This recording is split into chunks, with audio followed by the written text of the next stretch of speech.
আসসালামু আলাইকুম ওয়া রাহমাতুল্লাহ। যে 15টি কারণে দরিদ্রতা আসে এবং রিজিকের বরকত উঠে যায়। অনেকেরই অভিযোগ, আয় রোজগার ভালো হওয়া সত্ত্বেও দরিদ্রতা আমার পিছু ছাড়ে না, অভাব দূর হয় না, সংসারে টানাটানি লেগেই থাকে। ইসলামের স্কলারদের মতে বিভিন্ন কর্মকাণ্ডের কারণে দরিদ্রতা আসে এবং সম্পদের বরকত চলে যায়। এই ভিডিওতে দরিদ্রতা আসা এবং রিজিকের বরকত না আসার 15টি কারণ উল্লেখ করা হলো। তা হলো: 1. গান শোনা, মুভি দেখা, অন্যান্য পাপের কারণে দরিদ্রতা আসে এবং রিজিকে বরকত উঠে যায়। গুনাহের কারণে যেমন মানুষের আযাব গজব নাজিল হয়, তেমনি জীবিকার বরকত দূরীভূত হয়ে যায় এবং দরিদ্রতা চেপে বসে। সূরা আরফ আয়াত 96। নম্বর 2, মানুষের সঙ্গে প্রতারণা করলে এবং তাদের ধোঁকা দিলে দরিদ্রতা আসে এবং রিজিকে বরকত উঠে যায়। রাসূল সাল্লাল্লাহু আলাইহি ওয়াসাল্লাম বলেন, ক্রেতা বিক্রেতা যতক্ষণ পরস্পর বিচ্ছিন্ন না হয় ততক্ষণ তাদের এখতিয়ার থাকবে ক্রয় বিক্রয় সম্পন্ন কিংবা বাতিলে।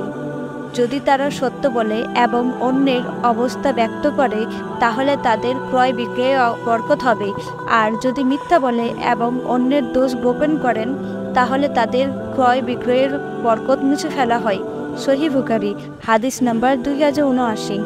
নম্বর 3, অধিক কসম খেলে দরিদ্রতা আসে এবং রিজিকে বরকত উঠে যায়। মানুষ নিজের কথাকে অন্যের কাছে বিশ্বস্ত করে তোলার জন্য কসম খেয়ে থাকে। প্রয়োজনে কিংবা অপ্রয়োজনে অধিক কসম খাওয়া উচিত নয়। মিথ্যা কসম খাওয়া বড় ধরনের পাপ, যার কারণে সম্পদে বরকত চলে যায়।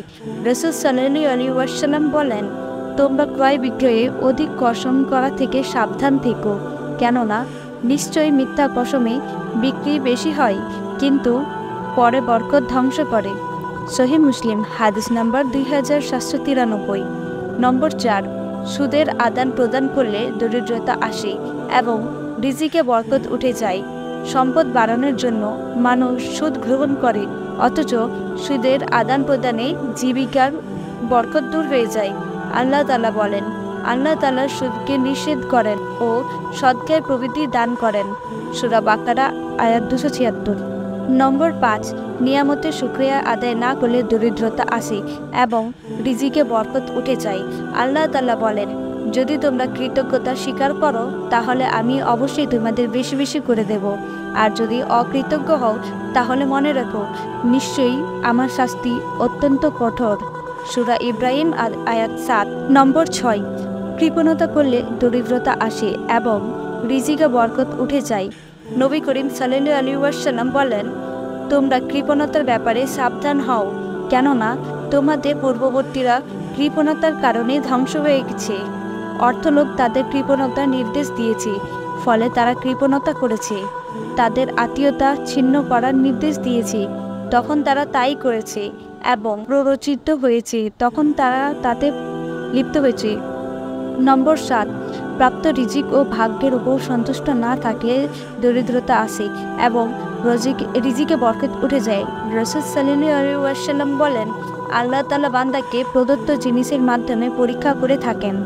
আল্লাহ তাআলা তার জন্য যা নির্ধারণ করেছেন তাতে যদি সে সন্তুষ্ট থাকে তাহলে আল্লাহ তাআলা তাতে বরকত দান করেন এবং তাকে বৃদ্ধি করে দেন, আর যদি সন্তুষ্ট না থাকে তাহলে তাতে বরকত দেন না।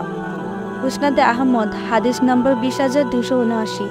নম্বর 8, অপচয় করলে দরিদ্রতা আসে এবং রিজিকে বরকত উঠে যায়। বাজে কাজে ও অপ্রয়োজনে অপব্যয়, এটা মানুষের নিন্দনীয় স্বভাব, যার কারণে তার মধ্যে অন্যের সম্পদের আত্মসাৎ দুশ্চরিত্র স্বভাব বিস্তার করে। এই জন্য ইসলাম এগুলো নিষিদ্ধ করেছে। এই প্রসঙ্গে আল্লাহ তাআলা বলেন, তোমরা খাও ও পান করো কিন্তু অপচয় করো না, নিশ্চয়ই আল্লাহ তাআলা অপচয়কারীদের ভালোবাসেন না। সূরা আরফ আয়াত 31। নম্বর 9, যাকাত না দিলে দরিদ্রতা আসে এবং রিজিকে বরকত উঠে যায়। যাকাত আদায় ফরজ, তা সত্ত্বেও অনেকে তা আদায় করে না, ফলে ইহকালীন ও পরকালীন আযাব গজব আপতিত হয়। রাসূল সাল্লাল্লাহু আলাইহি ওয়াসাল্লাম বলেন, যখন কোনো জাতি আদায় করে না তখন আসমান থেকে বৃষ্টি বন্ধ করে দেওয়া হয়। নম্বর 10, হারাম বা অন্যায় পথের সম্পদ অর্জন করলে দরিদ্রতা আসে, রিজিকে বরকত উঠে যায়। হারাম উপায়ের সম্পদ অর্জন করলে তার বরকত দূরীভূত হয়ে যায়। রাসূল সাল্লাল্লাহু আলাইহি ওয়াসাল্লাম বলেন, যে ব্যক্তি সঙ্গত পন্থায় সম্পদ অর্জন করে তাকে বরকত দান করা হয়, আর যে ব্যক্তি অসঙ্গত পন্থায় অর্জন করে সে এমন ব্যক্তির মতো যে আহার করে কিন্তু তৃপ্ত হয় না। সহিহ মুসলিম, হাদিস নাম্বার 1052। নম্বর 11, উদাসীনতার কারণে দরিদ্রতা আসে এবং রিজিকে বরকত উঠে যায়। আল্লাহর জিকির থেকে উদাসীনতা মানুষের জিকিরের বরকত উঠিয়ে নেয়। আল্লাহ তাআলা ইরশাদ করেছেন, হে মুমিনগণ, তোমাদের ধন সম্পদ ও সন্তান সম্পত্তির জন্য তোমাদের আল্লাহর স্মরণ থেকে উদাসীন না করে, আর যারা এরূপ করে তারাই ক্ষতিগ্রস্ত। সূরা মুনাফিকুন, আয়াত 9। নম্বর 12, মিথ্যা বললে রিজিকে দরিদ্রতা আসে এবং রিজিকে বরকত উঠে যায়। যে ঘরের লোকজন মিথ্যাবাদী, আল্লাহ তাআলা বরকত ও রহমত দুই কমিয়ে দেন। নম্বর 13, রিজিকের সাথে অবহেলা ও বেয়াদবি করলে দরিদ্রতা আসে, রিজিকে বরকত উঠে যায়। বেঁচে থাকার জন্য খাদ্য আল্লাহ তাআলার বিশেষ এক নিয়ামত, অথচ এই খাবারকে কিছু মানুষ নষ্ট করছে, খেতে যেয়ে খাবারকে অবহেলা করছে। বাসা কিংবা রেস্টুরেন্ট, অনেকেই আছে অর্ধেক খেয়ে আর খাচ্ছে না, অতঃপর ওই খাবারের শেষ আশ্রয় মিলছে ডাস্টবিনে। যারা এরূপ করেন তাদের থেকে আল্লাহ তাআলা রিজিকের বরকত উঠিয়ে নেয়। এক সময় কোটি টাকা থাকলেও খাওয়ার খেতে পারে না। নম্বর 14, নামাজে অবহেলা করলে দরিদ্রতা আসে এবং রিজিকে বরকত উঠে যায়। অনেকেই আছে নামাজ না পড়ে আয় রোজগারে মগ্ন থাকে সারাদিন। আপনি নামাজকে অবহেলা করে যতই টাকার পেছনে ছুটছেন না কেন, আপনার ওই টাকায় কখনোই বরকত খুঁজে পাবেন না। নম্বর 15, হাত না ধুয়ে বিসমিল্লাহ পাঠ করা ব্যতীত খাওয়ার খেলে দরিদ্রতা আসে এবং রিজিকে বরকত উঠে যায়।